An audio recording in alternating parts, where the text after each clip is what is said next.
Snipers, you have to see what's happening to the Bitcoin price this Friday. Is exactly as we predicted yesterday. We bounced around the $34,788 level. Not a surprise for those that have been tuned into the Snipers channel here at youtube.com/snipers.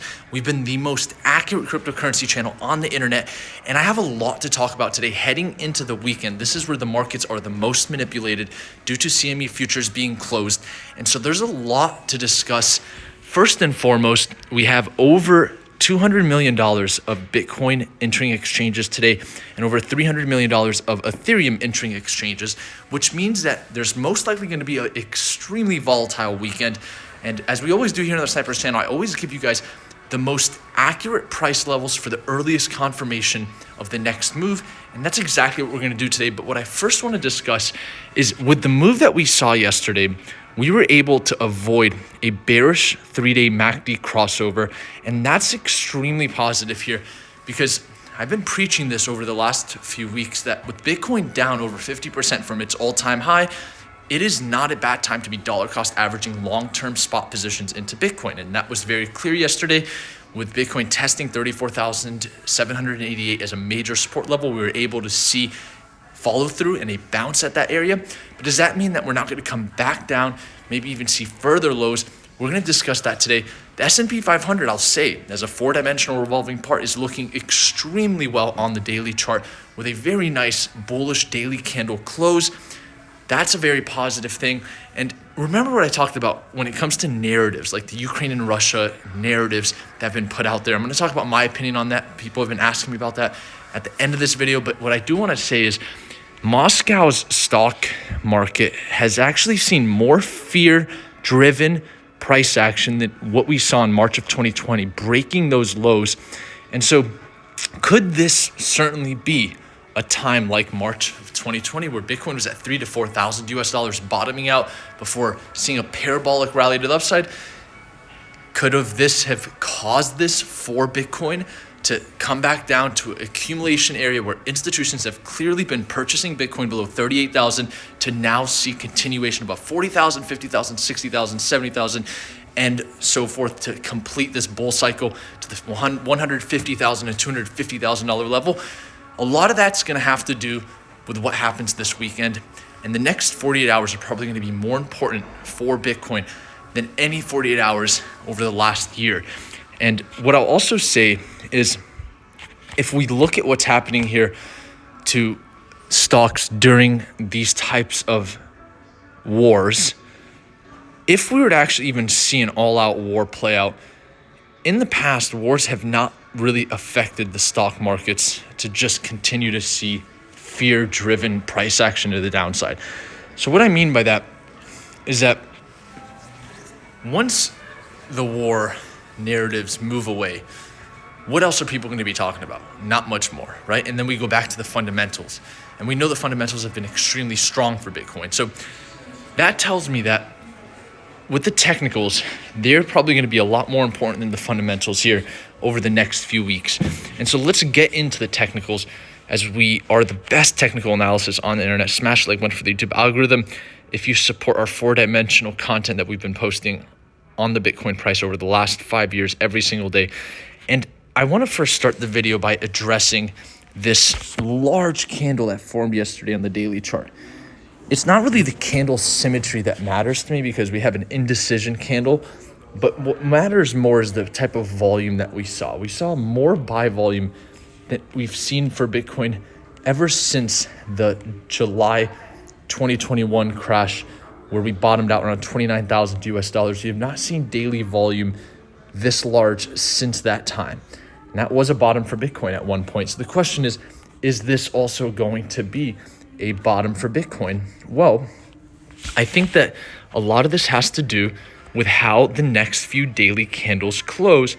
And if we can see any candles get above the candle high from yesterday at 39,843, where we saw the peak amount of excitement for Bitcoin's bounce, then I think that that's going to be the first indicator that we're going to be rescuing Bitcoin's price back above the 50-day moving average, which is currently sitting right around the $40,300 level. And so first major confirmation to the upside is going to be 39,800. Getting above that level is going to assume that Bitcoin's ready to test 41,950 again and possibly stay above the 50-day moving average. And so that's going to be the first thing that we're going to be looking for when it comes to the bullish case. Now, if we at any point in time get back above or below 38,000 US dollars, that would be a concern. And it's not a surprise that our candle low right now today, which closes in 7 hours, is 38,014, just $14 shy of this extremely important support level. And so that to me says that 38,000 certainly is still very important. And we want to stay above that level if we want to assume further upside.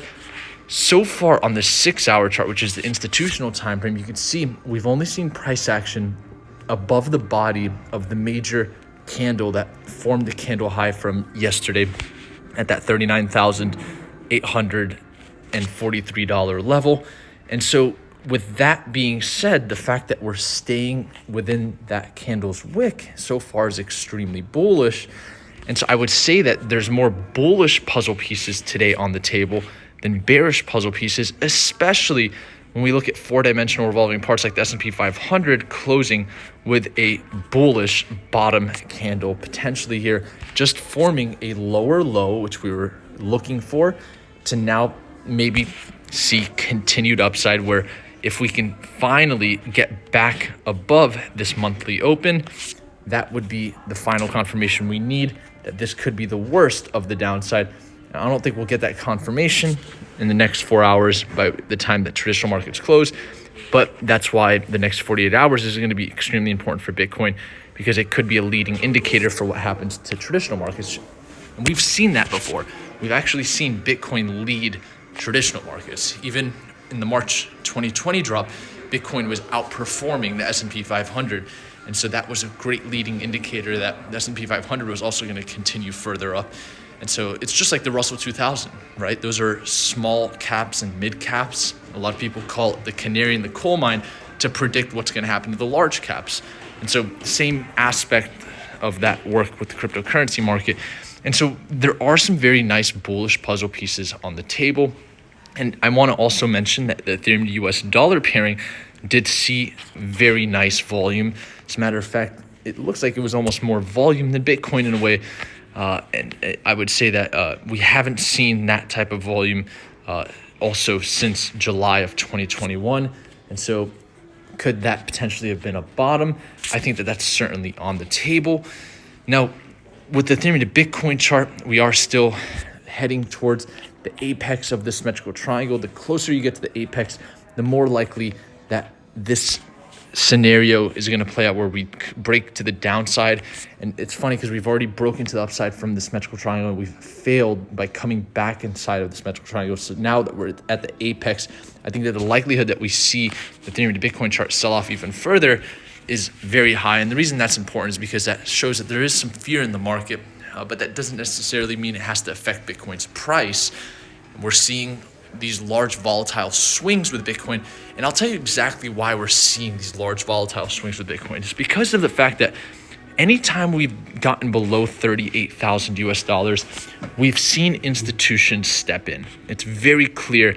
Now that we've come below 38,000 a few times, you can see 1, 2, 3, and now 4th time institutions have stepped in to buy Bitcoin below 38,000 US dollars. So it's clearly been an accumulation area for Bitcoin. Now, does it mean we're not going to see any further lows? I think that it's certainly on the table. You know, for me to be correct for a 3rd day in a row, I think is going to be tough, but I always give you guys my best. And so I'm hoping at this point that this isn't a fake out. And I think that that's going to come with Bitcoin at least seeing some price action above 40,000. And that would confirm, even if it's a bearish candle, as long as we get above 40,000, that price action that breaks that candle high that we saw from yesterday, because it was such a large candle, is all I'm asking for in order to get a little bit more of a stronger confirmation. But staying above 38,000 is also very positive, because that's the major support. And the range that we're currently playing in has a support of 38,000 and a resistance of 41,950. So we can expect any one of those prices to come up during the weekend. And with that being said, I do want to quickly cover some other revolving parts that really matter. And one of those is the total cryptocurrency market cap. You can see it's actually yet to break above a major resistance that it's facing, which is $1.78 trillion. And so if we can get above 1.78 trillion, that would also strengthen the bullish thesis for Bitcoin. But if we stay below it, we might have potential head and shoulder pattern here. And so I just want to throw that out there that, the total market cap I would say is more neutral than bullish right now.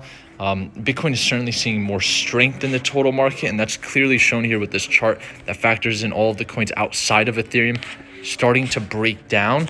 So that tells me that there is some fear coming into the markets, and it's affecting the cryptocurrency market, but in a very unique way where we're seeing altcoins move into Bitcoin as a hedge of potential downside. And we're even seeing Bitcoin being used in what's happening with the Russia and Ukraine tragedy. And that's a very positive thing because that's what Bitcoin's been meant for. It's the best hedge during geopolitical tension, right? And I'm going to actually quickly talk about my thoughts on what's happening in Ukraine and Russia. This was actually posted by one of my friends that I highly respect. And it says here, I'm going to quote verbatim, Russia has over $600 billion in foreign currency reserves, plus gold, the fourth most in the world, actually, in terms of gold reserves. Russia, unlike us, has been very shrewd and prudent with their capital. They can pay off the entire Russian national debt, which is around $280 billion, with less than half of their national reserves. If oil stays above $100 per barrel, they'll add another $100 billion to their reserves by the end of the year. So domestically and in Europe, the media is posturing as if sanctions will cause great damage to Russia versus temporary discomfort. And as always, the media is conveniently assisting by distracting Americans when in reality, these sanctions are like a pimple on a camel's ASSS. Bune is playing chess and the West is playing tic-tac-toe. And then it ends here by saying also China is a secret ally of Putin's tactic because by him invading Ukraine, it gives them the green light to use the same maneuver in Taiwan. Europe won't do anything because Germany, who is the wealthiest nation of the region, is dependent on Russia for energy. And so the conclusion is there's no World War III. And so why is that important? Well, then if, let's say, this news passes at some point or another, and there is a resolution, of course, my heart goes out to anyone being affected by what's happening in the Ukraine. But when that passes, what are people going to be talking about? I kind of mentioned this earlier in this video. Well, not much more. And so what do we go back to? The fundamentals. And now we have very strong fundamentals. We've always had very strong fundamentals for Bitcoin. And the fundamental stock to flow ratio and model says that Bitcoin should be at 100,000 US dollars by the end of this year. And so all of these things will come back to light. And I think people start realizing, man, this was such a great opportunity to be dollar cost averaging long-term spot positions into Bitcoin. So we took our long-term spot position around the $34,000 to $35,000 level when we first tested it. We didn't take the second retest. We never take the second retest because it's inherently a lot riskier. And so what we'll sometimes see is if we see continued downside in a more macro opinion is on a second retest, let's say the first retest or the first test, right? It bounces 40%. The second retest might bounce half of that, 20%, and then we see continued downside. And so it's always nice to get those first retests or those first tests of major levels so that you can take advantage and take profits with a stronger bounce, and that allows you to have even more profits. And so with this test right now, I think that a confirmation that we're going to see follow through is going to be, number one, Bitcoin getting above that candle high right around 40,000 to just show that there's more strength. It wasn't just emotions that brought Bitcoin back above 38,000, and that even after the emotions have passed, that we can still see buyers come in. And then number two, we all here know that there's clearly institutions buying Bitcoin below 38,000 US dollars. And so those are two very important things that I want to mention for this video. And with that being said, I'm going to go and eat dinner here. I'm in Europe personally right now, but I will be leaving here very soon. If there's anything else to discuss, I will say that the strength of the US dollar did spike yesterday with the move that we saw, but it's still facing an extremely important multi-year resistance level. So we want to monitor this for the DXY right around the $98 level. And then when we look at the S&P 500 once again, we have been able to at least break back above the weekly open. It looks like we're going to be closing very strong for the week. And so that's a very positive puzzle piece for Bitcoin coming into the weekend. And we're seeing that across the board, even the Euro 100 possibly about to close above the 200-day moving average, and a very strong, nice, decisive candle there. And so that's also potentially a bottom. And so things are looking really good for the weekend when it comes to Bitcoin's price action and the prospected price action that we could expect here. VIX also starting to fall back down. It didn't breach the recent peak that it made, and so that's a very positive thing, that we could be seeing the volatility start to lessen. And we all know here on the Snipers channel, the path of least resistance for an asset when there's low volume is always going to be sideways to a little bit higher, not lower. So I think that there's a lot of positive puzzle pieces. And to wrap up this video, what I will say is Bitcoin is currently playing inside of the range with a support of 38,000 and a resistance of 41,950. If we can see follow through above 40,000, the likelihood we get to 41,950 becomes extremely high. And the importance of that is that we're back above the 50-day moving average. And now Bitcoin has something to hold on to then potentially see continuation to the upside, where we have formed a potential garden variety higher low. And that could be the short to mid-term low for Bitcoin.